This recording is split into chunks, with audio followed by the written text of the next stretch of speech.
pul katta-da, deyapti. Men aytdim, "Uka, qori bo'laman deb orzu qil.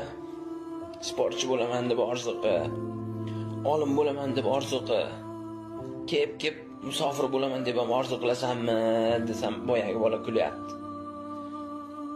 "Ey uka, hech qayerda yotqizib non bermaydi. Hamma joyda qiyinchilik bo'ladi. Pulni supurib olmaysan.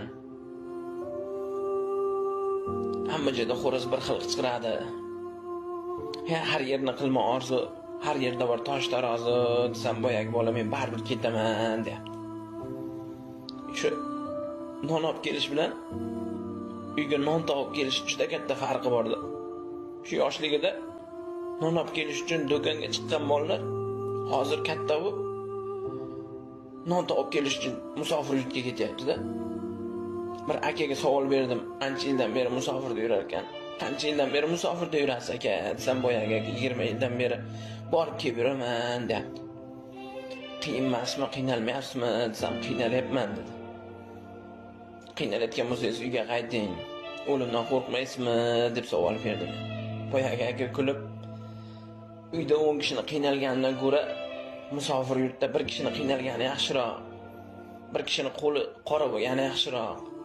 Men o'limdan ko'ra ota-onamni, bola-chaqamni, oilamni qiynalib yashashdan qo'rqaman" dedi. Musofirlarni o'ziga atagan bitta orzusi yo'qda. Yashirincha pullar yig'adi-da. "O'zimga usti bosh olaman, bir joyga aylangani boraman" deydi. Uyda bitta problema bo'ladi. O'sha pulni shunday beradi. Musofirchilik havas emasda. Musofirlarning ichida 10 ming dollarlab pul topadigani bor. Lekin qalbi yorishmaydi o'sha pulni olayotganda. Puli halol, sog'inchdan yuragi ezilib ketganda. O'zbekistonda u pul juda katta pul, lekin qalbi yorishmaydi, oilasini sog'inib ketgan. Shu Amerikada, Koreyada, Rossiyada mazza qilib yuribdi demang. Shu yerda yeyotgan lahm go'shtidan ko'ra uydagi sho'rva shirin shularga.